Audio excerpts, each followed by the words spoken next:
সালিশি সভায় সামাজিক বয়কটের নির্দেশ, বিপাকে 3 পরিবার। তাদের সঙ্গে সম্পর্ক রাখলে 5,000 টাকা জরিমানার নির্দেশও দিয়েছে মাতব্বররা। এমনই চাঞ্চল্যকর অভিযোগ নদিয়ার চাপড়ায়। অন্যদিকে সালিশি সভায় মহিলাকে মারধরের অভিযোগ পূর্ব বর্ধমানের কেতুগ্রামে।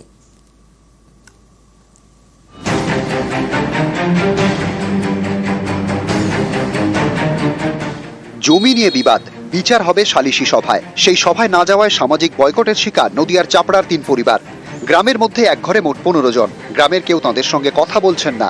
দোকান বাজার থেকে বাচ্চাদের টিউশন সব বন্ধ। সেই সালিশ সভায় আমাদের উপস্থিত হতে বলে, সঙ্গে সঙ্গে আমরা উপস্থিত হতে পারিনি। না পারার জন্য ওরা আমাদেরকে একঘরে করে দেয় যে, এবং ঘোষণা করে মাইকে, যদি কেউ এদের সঙ্গে চলাচল করে তাহলে ওদেরকে 5,000 টাকা জরিমানা করা হবে। এই নিয়ে আমরা খুব ভয়ে এবং আতঙ্কে আছি। গ্রামের মাতব্বরদের নির্দেশে সামাজিক বয়কট। শুধু তাই নয়, অভিযোগ এই পরিবারের সঙ্গে সম্পর্ক রাখলে 5,000 টাকা জরিমানা করা হবে বলেও নির্দেশ দিয়েছে গ্রামের মাতব্বররা। আমাকে নির্দেশ দেয় যে ওদের বাড়ি কোনো দিন যাবা না, যতদিন মীমাংসা না হবে যাবা না। আমাদের বাড়ি এবং আমাদের এই পাড়ায় নির্দেশ দেয়। এই গ্রামের মোড়ল মাতব্বররা দিল, তাদের 5,000 টাকা জরিমানা করা হবে। আমরা চাইছি গ্রামে শান্তি ফিরে আসুক। নদিয়ার চাপড়ার পদ্মমালা, এখানেই সামাজিক বয়কট করা হয়েছে 3 পরিবারকে। স্থানীয়দের দাবি, জমি নিয়ে বিবাদে ঘটনার সূত্রপাত। সেই বিবাদ মেটাতে গত শনিবার সালিশি সভা ডাকা হয়। সেই সভায় যায়নি 3 পরিবার। এতে নাকি গ্রামের মাতব্বরদের অপমান করা হয়েছে। তাই গ্রামের 3 পরিবারের 15 জনকে সামাজিক বয়কটের নির্দেশ দেয় গ্রামের মাতব্বররা।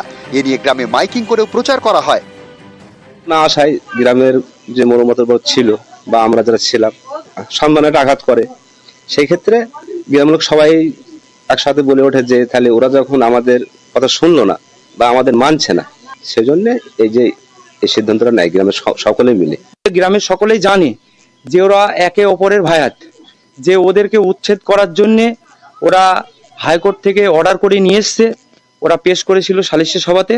এই জিনিসটা মানুষ অত তার বোঝে না যে কোনটা বৈধ কোনটা অবৈধ। সেইভাবে এই সিদ্ধান্তটা নেয়। ওরা আমাদের সাথে চলছে না, আমরা ওদের সাথে চলবো না, এটাই ব্যাপার।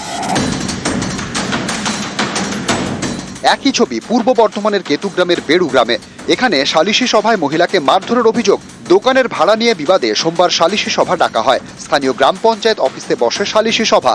সেখানে মহিলাকে মারধর এবং শ্লীলতাহানির অভিযোগ উঠেছে তৃণমূলের পঞ্চায়েত সদস্যের বিরুদ্ধে। একটা দোকান ঘর বাজারের মধ্যে ছিল, সেটা আমরা ভাড়া দিয়েছিলাম। সেটা কেন্দ্র করে আমাদেরকে সালিশি সভায় ডাকা হয়েছিল। পঞ্চায়েত সভাপতি বকুল শেখ সে নির্যাতন করে বাচ্চাটাকে শ্বাসরোধ করে খুন করতে গেছিল। পঞ্চায়েতের ভিতরে ওইখানে আমাদের হুমকি দিছিল 2তলার উপরে। মারধর করা দেখি আমার 14 বছরের বালক আমাকে ছাড়াইতে যেয়ে ও আক্রান্ত হয়ে যায়। হ্যাঁ, এ মিথ্যা চক্রান্ত, এসব কিছুই হয়নি।